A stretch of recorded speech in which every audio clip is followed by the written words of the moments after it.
been talking about ourselves professionally, but we also need to think in our family. You moved with your family, right, Pedro?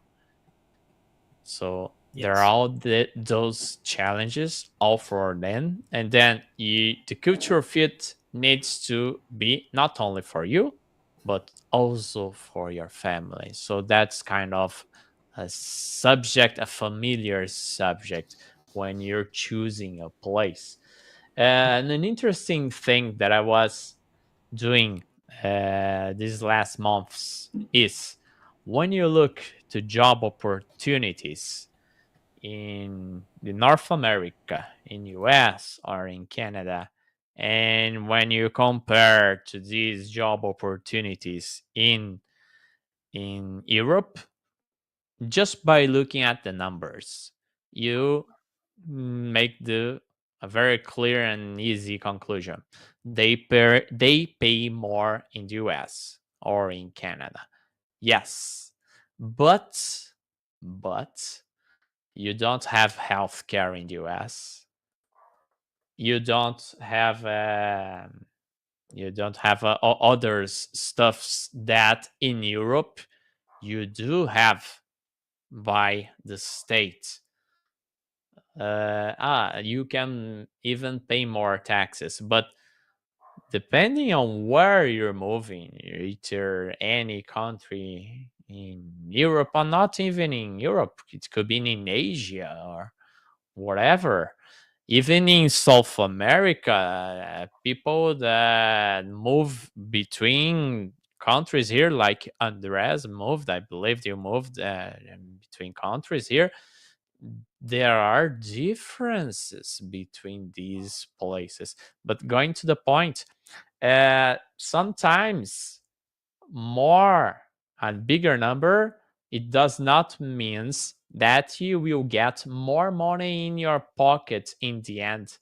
Because at the end of the month, if you need to pay $2,000 per month for a health insurance that you don't need to pay that in Europe, it's cheaper to live in Europe. Or compared to Brazil, yeah, you're not gonna spend $2,000 in not even in Syrio Libanese, the best health insurance in Brazil. Never, never, never. So choosing the right place and choosing what makes sense for you makes total sense. But if you go with an offer like Pedro did, he was already working with a company and it's a good value and makes sense. Go on. It's a different experience if you want to experience that. I do know that in Canada you do have more public services than in the US, right, Pedro? Yeah, much more. That's the difference in between Canada and US. The big difference, right?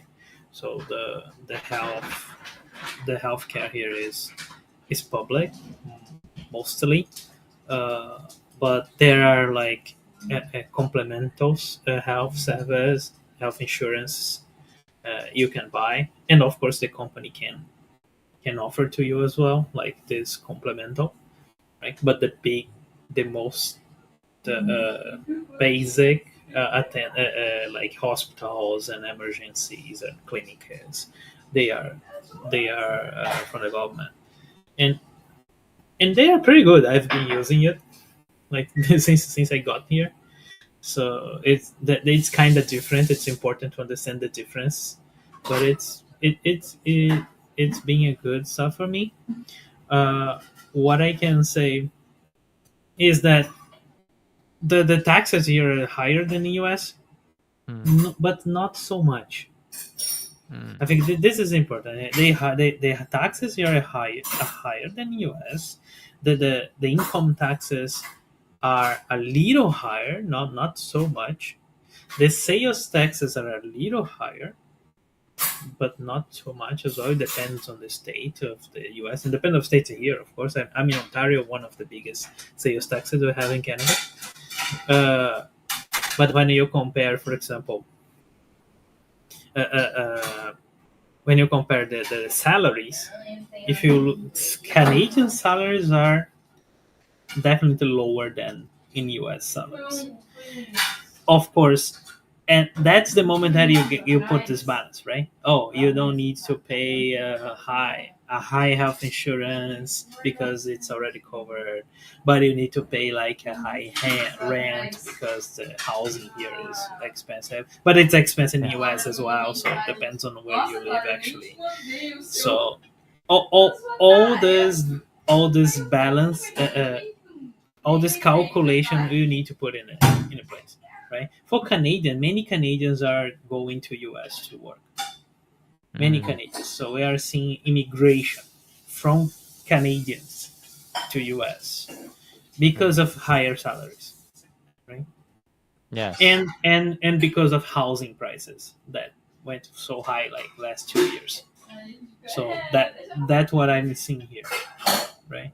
But all the problems with immigration, that Brazilians have into US, Canadian doesn't have, you know.